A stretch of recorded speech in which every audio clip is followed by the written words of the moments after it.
Bridge Day has to be one of my favorite events to cover. How could it not be with such great video? From leaping to landing only takes a minute or two. The best and most daring can make it in under 30 seconds. Oh, that's late. That's how long it took this guy. But for most, it's not about the speed. It's about the rush. You hear the angel voice at your back. Oh! It's so good, man. Looks good, buddy. It's awesome. Yes! Freaking incredible. If anything, this view is even more frightening. The tiny specks just falling for 3 or 4 seconds. To hear the jumpers explain why they do it, you simultaneously wonder why anyone would and why everyone doesn't. Yeah! It's the most awesome thing you could ever fathom. Every feeling you feel in the world is simply intensified by 100%. All right. When you go over that edge, man, it's like going over the edge of the roller coaster. The butterflies come up into your throat. So the visuals were incredible because you go off, just throw your head back, and all of a sudden you just see steel going by you. Steel, steel, steel, and river and trees, and it's like, whoa! Get it out, it's all good. Most of the 400 or so jumpers try to deposit themselves on the bank of the new river, but it's hard. And it's rocky.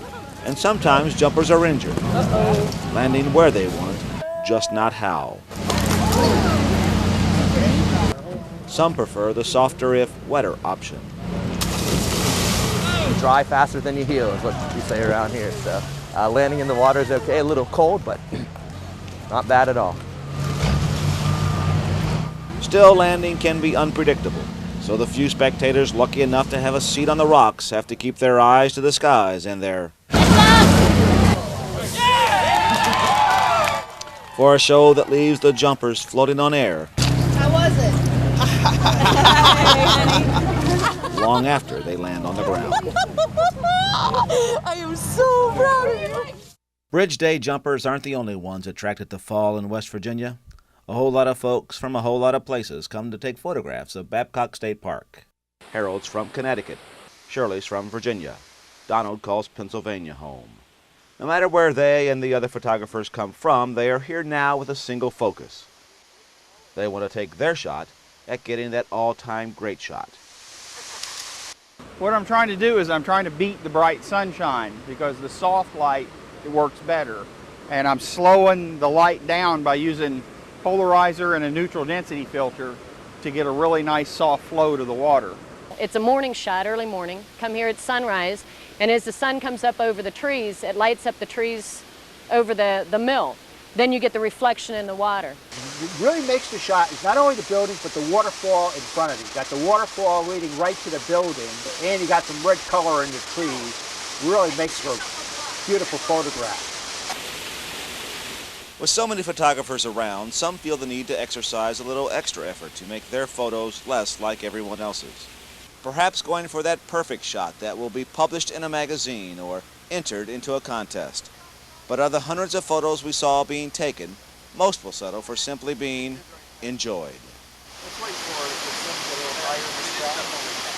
Pretty much the only shot I came down here for. You know, it's like a 7-hour drive for me. And to me, it was worth every minute of the trip, so. And it's really nice to take back to work and show other people. They love it. The look on their face, oh, can I have one of those? Yes, yes you can.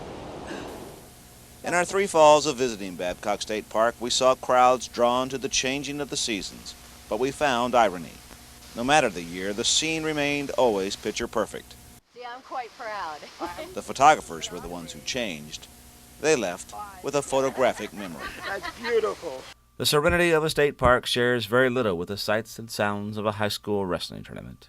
You gotta ride him out! Just because it's a one-on-one competition on the mat doesn't mean wrestling's not a team effort. In the audience, family and friends are there for support, though some can barely stand to watch. And coaches? Well, coaches are always within shouting distance. Take the foot around! Take the foot around! Walk around! Walk it! Walk it! Switch the cradle! Encouragement, get them to go 4 out. They're dead tired. 6 minutes continuous, they're tired. And they're flat out tired. So you push and you prod and you pull. Hip over! Hip inside leg! Hip across! Hip over! There you go! You're there! You're there! Hips up! Hips up! Hips up! And you also, when you see an opening on something, point it out as quick as you can so they can take advantage of the mistake. You know, some guy makes a mistake, shoulders down, heads up, heads down, whatever, make him pay for the mistake. So if you see him make a mistake, try to get him back in good position. Athletes and athletic events sure make for great videos. In my first year here 10 years ago, I was lucky enough to be on the sidelines for one of the best football moments in Marshall history. Let the record show it's third down. 7 seconds remain. Marshall trails by 3 points. The game, the season, is on the line. This line. And the moment has arrived.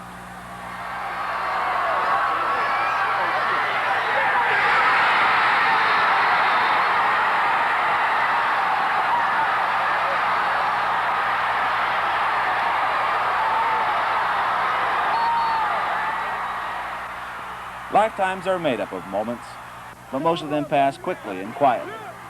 But when a moment comes along like this one, we will remember it and celebrate it forever.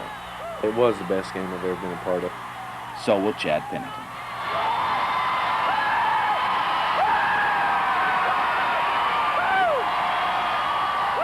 One of the more difficult stories I've done involved mountain bikers.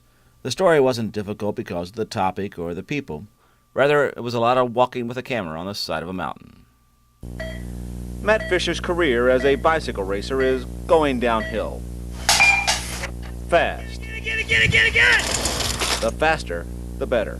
It's, I don't know, calculated craziness maybe. Downhill mountain bike racing is a rough and tumble sport with an extra emphasis on the tumble. A body in motion stays in motion. Good job. Full faces forward. That's where physics comes in. You don't want to look at what you don't want to hit, and you just sort of look at your line and keep riding, keep momentum up and keep going. This course on Snowshoe Mountain will take racers down 1,500 feet in elevation in about 2.5 miles. Along the way, they will jump over rocks, slide around corners, and bounce over roots. You just got to be just totally focused on, where you're going, trying to stay in control. We basically turn our brains off. In fact, if you start thinking too much, that's when you'll fall off your bike or make a mistake. And it's a great feeling because you're not thinking of anything. You're not thinking of bills. You're not thinking, oh, you got to go to the dentist on Wednesday, or I have to go to work, and it's just this. Even with gravity working for them, these riders say going downhill is still a workout. Most people think that going downhill, you just coast down the hill, but it is actually a really tough upper body workout. You just have to keep breathing, and that'll keep your arms from pumping up too much and just keep you focused better. That's beautiful. On this morning, the fog in the valley makes for a picturesque view. I think I'm just going to hang out and enjoy the scenery. But a more challenging ride. The course is muddy, and that means an emphasis on the fundamentals. Mud makes it real difficult. Mud makes all the rocks really slippery. Imagine just dumping a bunch of warm peanut butter on the floor and then putting it over rocks and roots and riding on it. That's what it's like. But the mud also means the crashes are less likely to break the bones than they are to bruise the ego. Despite the dangers and expenses, these bikers say racing downhill has its rewards. It's beautiful out here, be out here in the wilderness and nature and stuff, so it is really beautiful.